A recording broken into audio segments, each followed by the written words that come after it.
Luis Zubeldía is no longer the coach of Fluminense. The decision to dismiss the Argentine was made on Wednesday night, but there was no extraordinary meeting or anything out of the ordinary.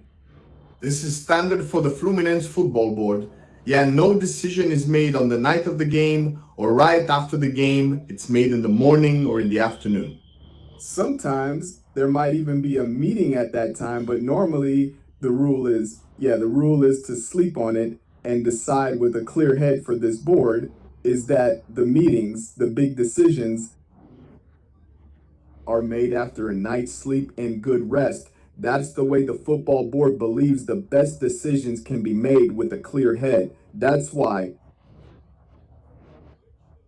Before Wednesday night, there was no final decision, and nothing was permanent about what the future of Zubeldía would be, about how Fluminense would play against Palmeiras, and who would be in charge of the team in the decisive match against Independiente Rivadavia in the second leg. We investigated, we brought a report here on Lens explaining what Zubeldia's future would look like, how things were, and at that moment, everything indicated that the Argentine coach would stay. In fact, until last night, that was his expectation.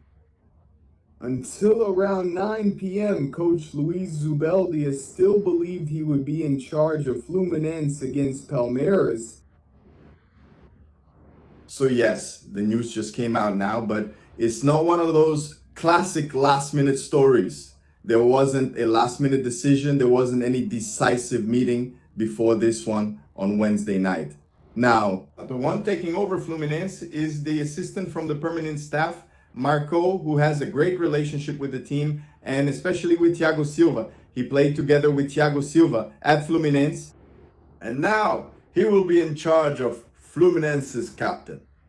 About what we brought up yesterday, it's very similar because at that moment we brought behind the scenes information saying that Fluminense was afraid of what options it would find on the market now.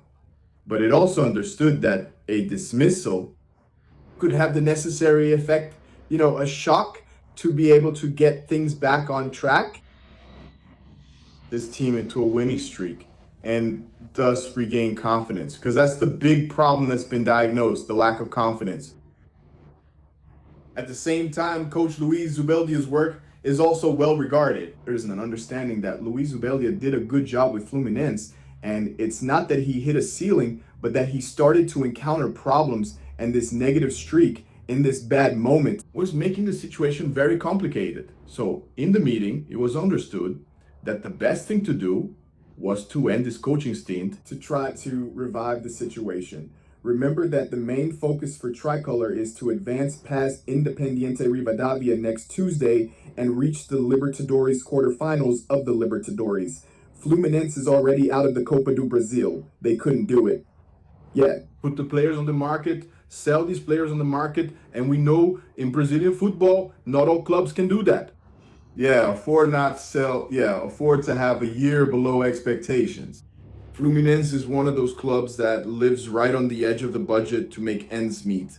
So Fluminense needs to sell players and also needs sporting success. Remember that the sales expectation in Fluminense's budget is about 200 million reais. Fluminense also expected to go further in the Copa do Brasil, and it also needs to advance further in the Libertadores. That's why the Tricolor needs to get past the round of 16 in the Libertadores. Otherwise, it will have serious cash flow problems, serious problems selling players if the players are not performing. It's unlikely that offers will come in either. To stay tuned to all the details about the Tricolor in this match against Palmeiras, in the games ahead, and in the decisive tie against Rivadavia, just stay tuned here on Lance.